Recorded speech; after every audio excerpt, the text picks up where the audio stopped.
On today's Hashi, I'm discussing ICE, Vice President's remarks on the housing market, whether or not Realtor.com's chief economist thinks housing is overvalued, and vacant homes across the U.S. There are more than you think. Today is Wednesday, October 11th, 2023. I'm Byron Lazine, and the hot sheet starts now.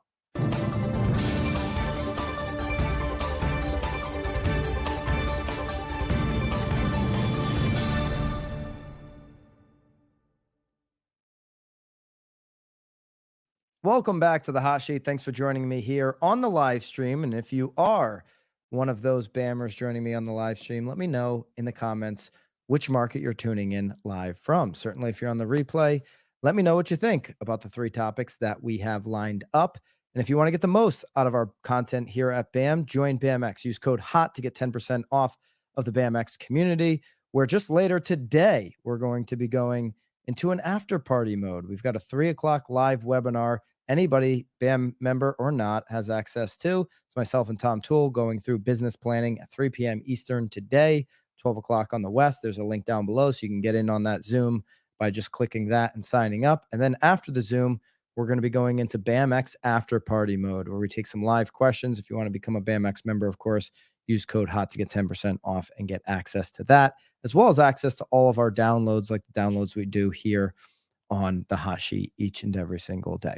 All right. We had some comments here from an ICE executive. ICE, not like, I think ICE is one of those border patrols, not that. ICE is a data analytics, ICE Mortgage Technology is the actual name of the company. And the vice president of data analytics for years with real estate data firm Black Knight is where these comments are coming from. Black Knight just purchased ICE Mortgage Technology. Okay, so there's the background there on that. Andy Walden is the vice president that we're referring to. And the big headline here from Andy is the U.S. housing market has gotten so expensive that income would have to jump 55% to make buying affordable, quote unquote, affordable, according to this real estate executive. So these are the headlines. It's in Yahoo Finance. It's in Fortune. It's splashed across many different outlets that consumers are going to be reading. Now, there's no question, we can't hide from the fact that October is the most unaffordable month in the housing market's history, beating only September last month and then August before that. So we're in a consecutive 3-month run of housing affordability issues. It's a very unaffordable market. Those are the facts, but where are the opportunities? Because the more they see this, if you look at home affordability, quote unquote, from Andy Walden, if you look at home affordability itself and what it would take to normalize the market today, it's a 35% correction in price or a 4% decline in mortgage rates. That's not happening. Or a 55% growth in income, or some combination of those. And our friend over at Fortune, who did the interview, Lance Lambert, he put it together pretty concisely on Twitter X. We'd return to what he calls pre-pandemic housing affordability if one of those three things happened: the 55% U.S. income spike. We've never seen a 55% spike in incomes in the U.S. in history. So I think we can cross that out. Over time, will we get there? How many years would it take? The answer is many. It would take many years to get there on a 55% U.S. income spike. U.S. home prices falling 35%. Let's take that one, for example. U.S. home prices falling 35%. Even going back to the crisis that we all know of, the great financial crisis, even going back to that, we would be hard pressed to get 35% fall on home price values. Okay. If we just take a look at one of my favorite charts of all time, home price growth by months into the decade, Lance Lambert from Fortune put this one together. If we just look at this in the decade of the 2000s, we did see a plus 80% spike in home prices leading up to the great financial crisis. And then we saw a near 30+% drop. So that is your example of a 35% drop. There's no other decade you can point to as a 35% drop actually happening in the 90s, the 2010s. Certainly, we haven't seen that yet in the 2020s. Side note, all 4 decades for homeowners, you have a 30% or more total value increase in homes that are across the US. So for anyone thinking that home prices go down and never go back up, the last 4 decades straight, you've got 90s, 30+%. You've got the 2020s, we're at 40 right now, or just under 40 in some markets. The 2010s, you're at 45. And then even in the 2000s, with that decline that I'm referring to after the great financial crisis, you still had in that decade over 40% home price growth. Okay, so when you look at it on a 10-year run, owning a home is where you get this type of acceleration in asset growth and asset value. All right. But a 35%, going back to that, can that happen? Would that happen? Well, this is nothing like the great financial crisis. We have 10 times less capital availability in mortgage. We're not writing loans. The mortgage industry is not writing loans like they were during the great financial crisis, meaning not everybody gets one. Not everybody qualifies. One of the reasons we have a 27, 28-year low in mortgage demand, according to Mortgage Banker Association, which we mentioned on yesterday's stream on the hot sheet here. One of the reasons for that is because of how strict after 2008 in 9, 10, and 11, they made it to get a mortgage. It's very hard to get a mortgage. We also have less capital in the market that we've historically had. And remember the letter we talked about yesterday from NAHB and NAR and MBA to Jerome Powell, to Fed President Powell, Fed Chairman rather Powell, even reference in that letter. If you start selling more mortgage-backed securities, then we're going to have even less capital available. So it's not just the rates that's suffering on demand, it's how hard it is to qualify. It's a much different, because remember, back in the great financial crisis time, it was 7.5%. It was 8. The difference was anybody could get a loan. If you could breathe and you could sign your name, you could get a loan. There was ninja loans, right? No income, no job. You didn't have to have verification and you could still get a loan. Not happening today. Where do foreclosures sit? Well, they sit near all-time lows today.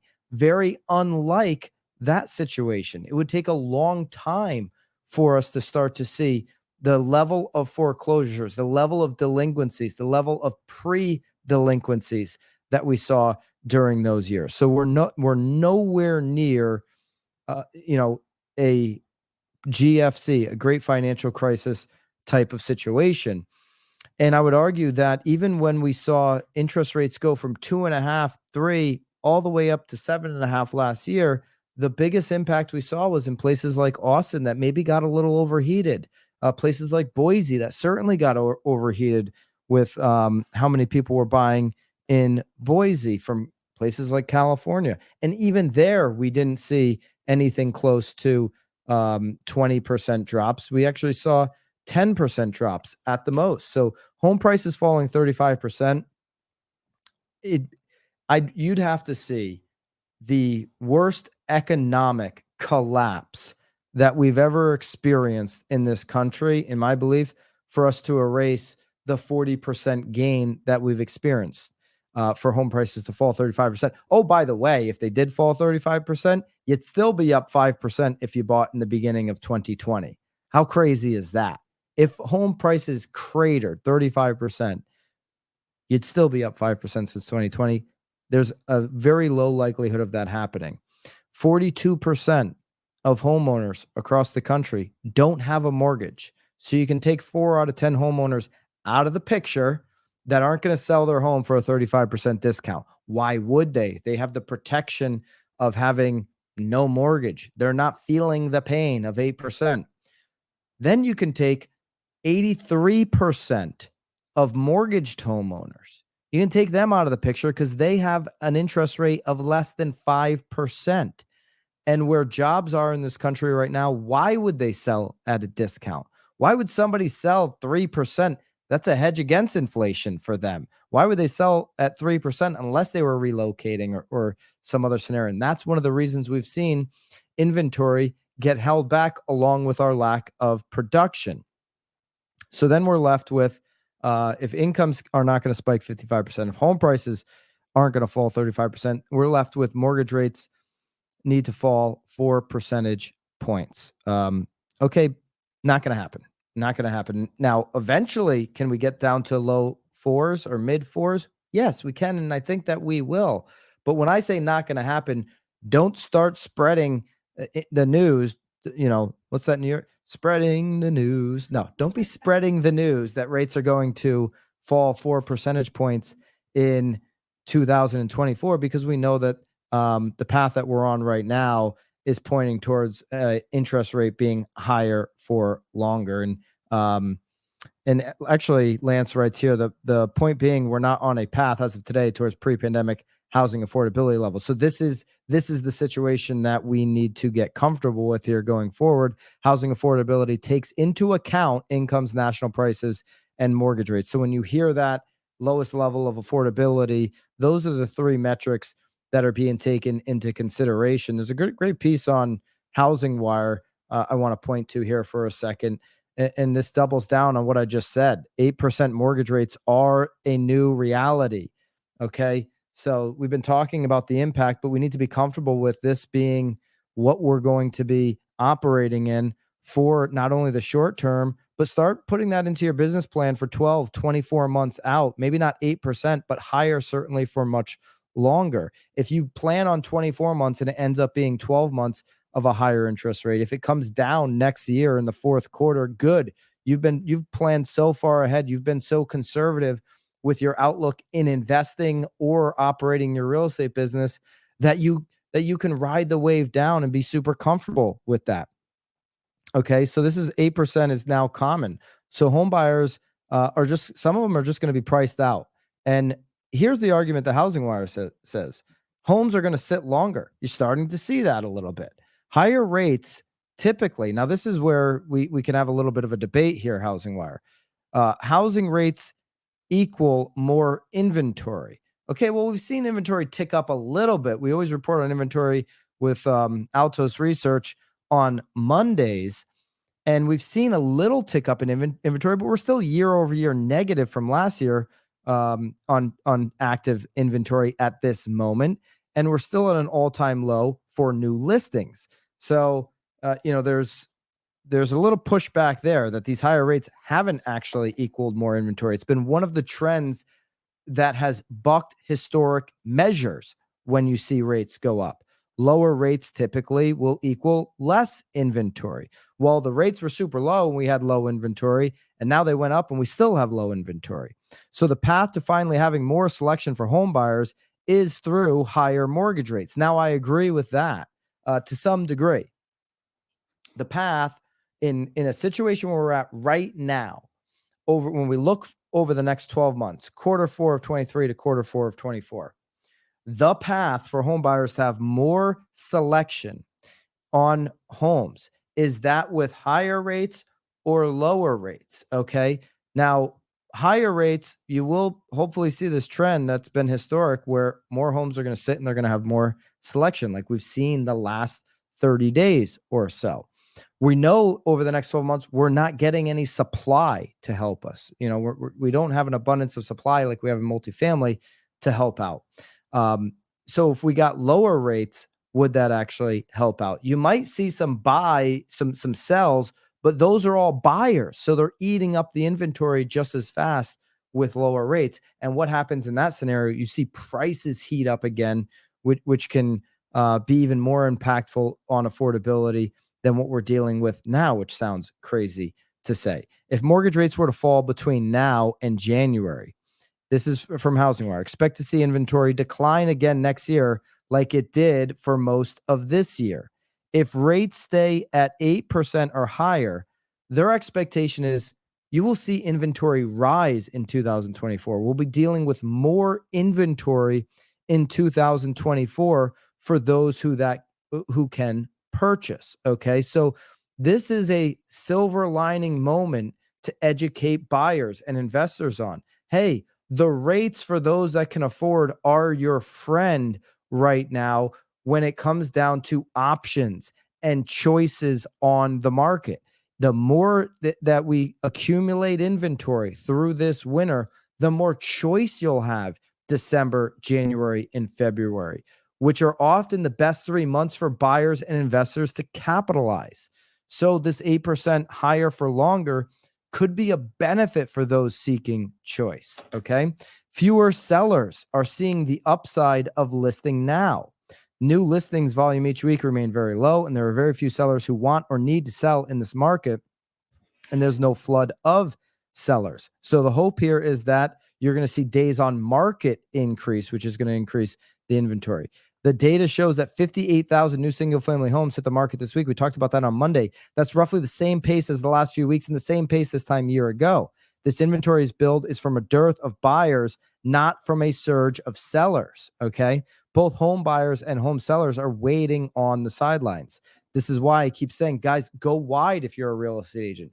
Help more people. Build the database to be stronger. Don't focus on, I'm helping 4 people who are committed to buying. Then 3 out of 4 drop out of the market. What are you left with? You're left with 1. 4 minus 3, it equals 1 with basic math. You've got to have more people that you're helping, educating, and thinking long-term with them, building the relationships, knowing that, hey, if I'm an agent looking for low-hanging fruit, somebody that's going to just buy in the next 60 days, I'm short-siding my business in the future. Be willing to go on the 12-month journey right now, real estate agents, with some buyers, because that's how long it's going to take. Think about how many buyers you've already helped that have been on a 18-month, 24-month journey. That part of the market's not going away. Get comfortable with that. That's the reality.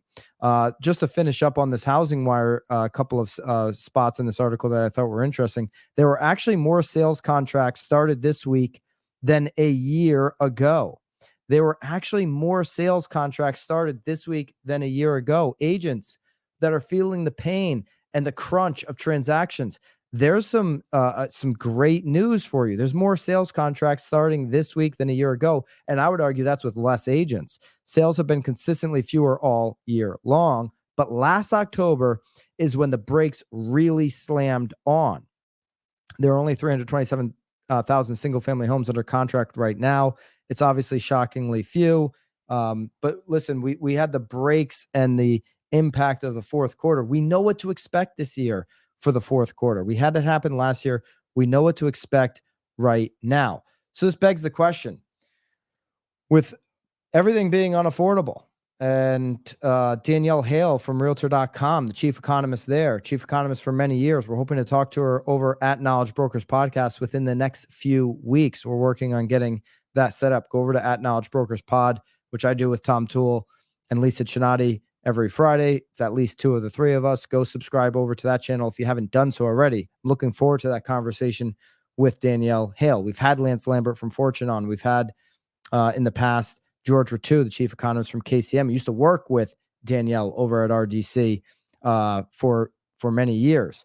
We're going to have her on next couple of weeks. So again, make sure you're subscribed there, and make sure you're tuned into today's business review or business planning session with myself and Tom Toole, co-host of at Knowledge Brokers Podcast. But Danielle Hale was asked the question. It's the question that everybody's wondering. This is the question that buyers need to know, according to Realtor.com. Is the housing market overvalued? And what do buyers need to know about that?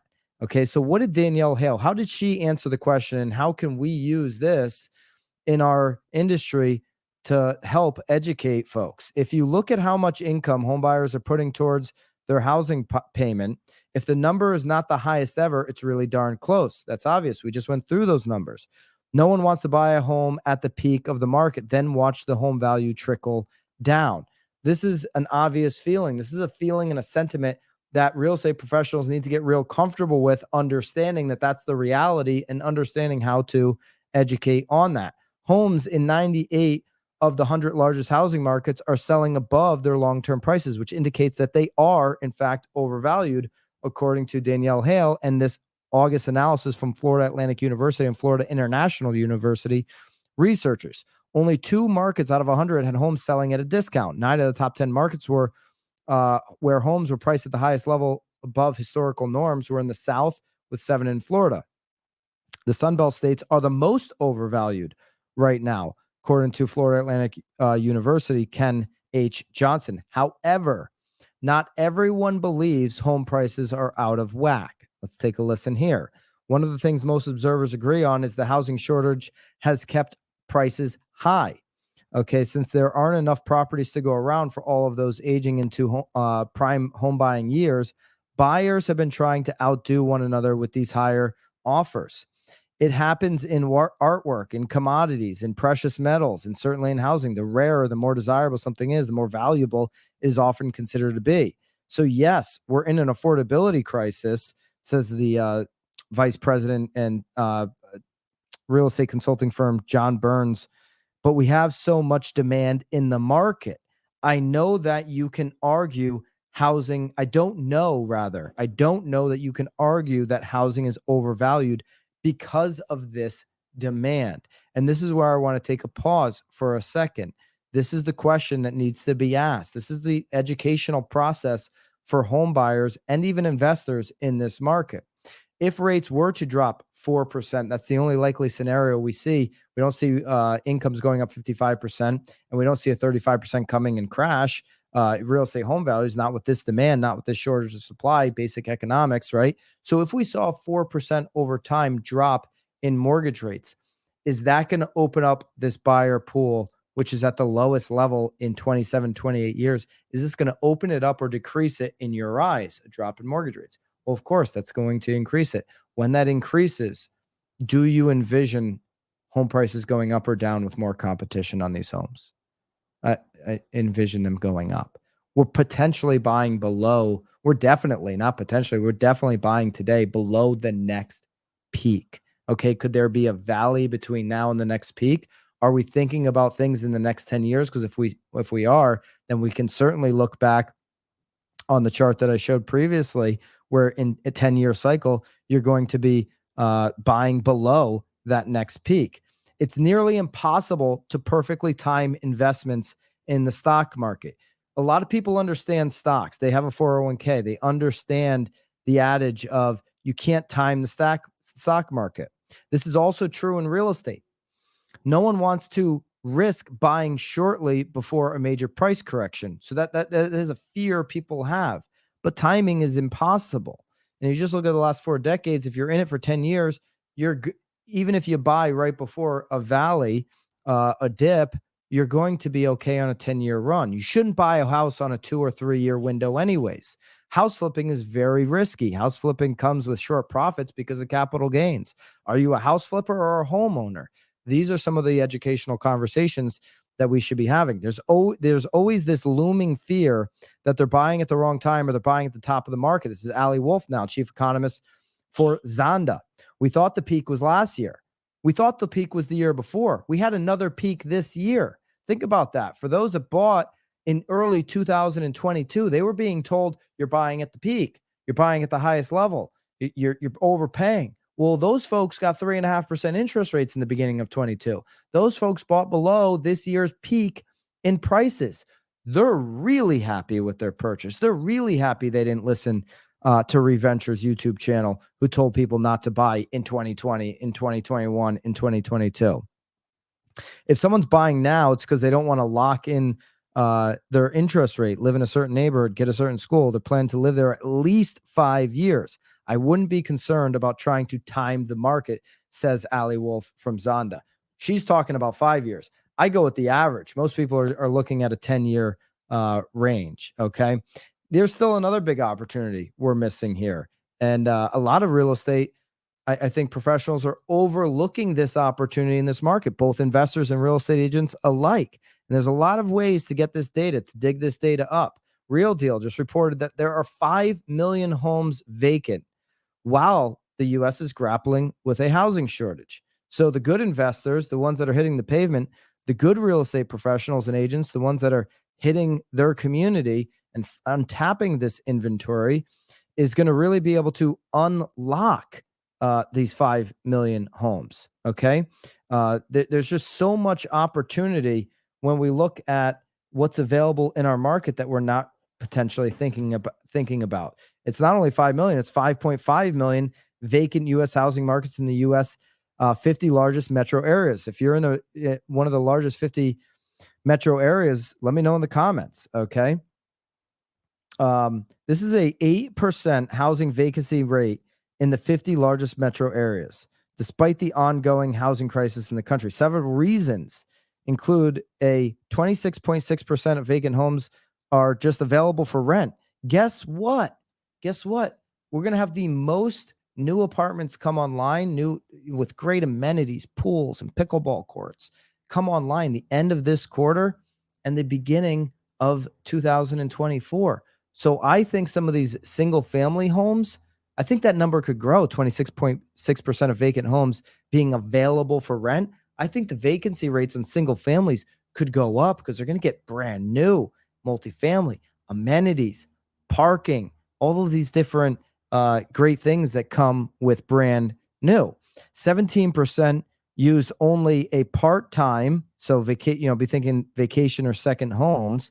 Those numbers are bookings are potentially dropping, and 8% are undergoing a repair or renovation right now. These vacant homes have raised concerns about their impact on the broader housing market. Experts suggest that increasing housing supply could help alleviate high home prices. Of course, more supply would be great for us right now on dampening these home prices. However, addressing the issue requires tailored policy solutions for each location where these vacant homes are situated. Or I would argue it takes a great real estate professional or listen, if you're an agent, don't let the investors beat you to it. They're using direct mail. They're using door knocking. They're using signs in the community. They're using referrals. They're outsourcing a lot of this stuff to make sure that they can get in front of these homeowners who are sitting on these vacant homes. Hey, you're at peak pricing right now.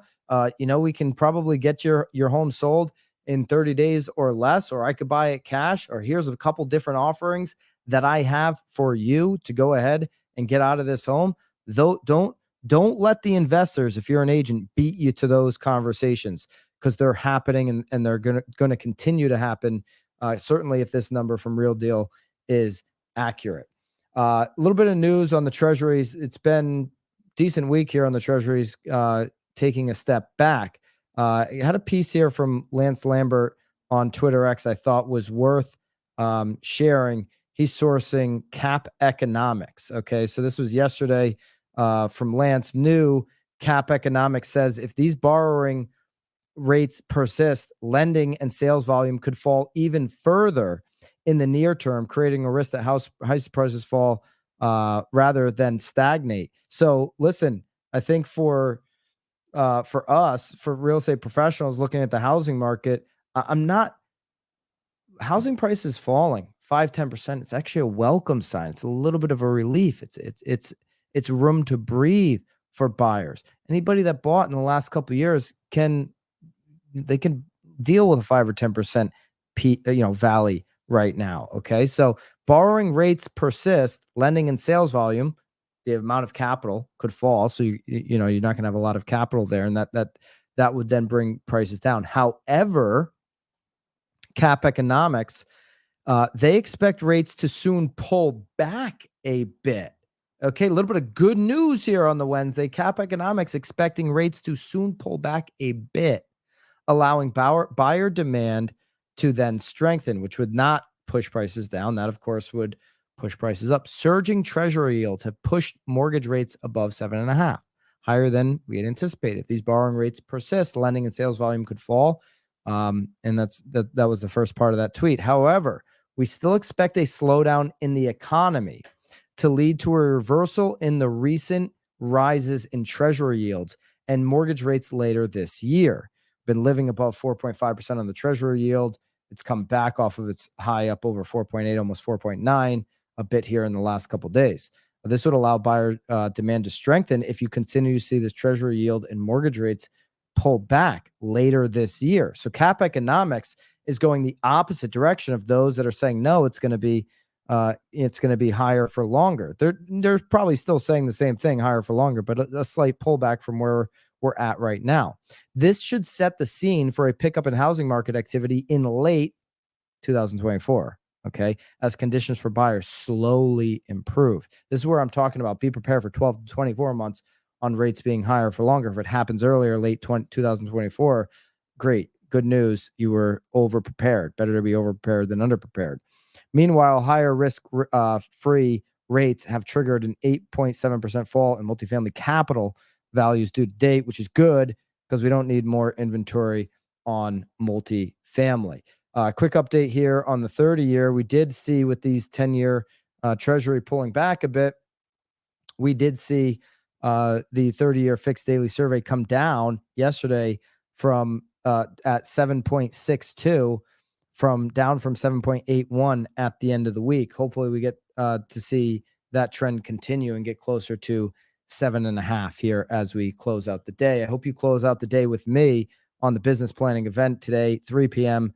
live webinar. Link is below. Anybody can sign up for that. Myself, Tom Toole, talking about how to plan, how to be planning for the next 12 months and even into markets beyond that. How can you really set up 2024 to set up your career, not just the year? We're going to do a BAMX after party after that. So if you're a BAMX member, you'll be able to join us at the after party. If you're not a BAMX member, it's not too late. Use code HOT right now with the link down below to become a BAMX member and get access to that after party, get access to every single daily download we do here on the Hot Sheet, as well as our courses and our private Facebook community. Use code HOT to get 10% off of BAMX. Hope to see you at the 3 p.m. webinar later today. Have a great, productive day. And until the webinar, toodaloo.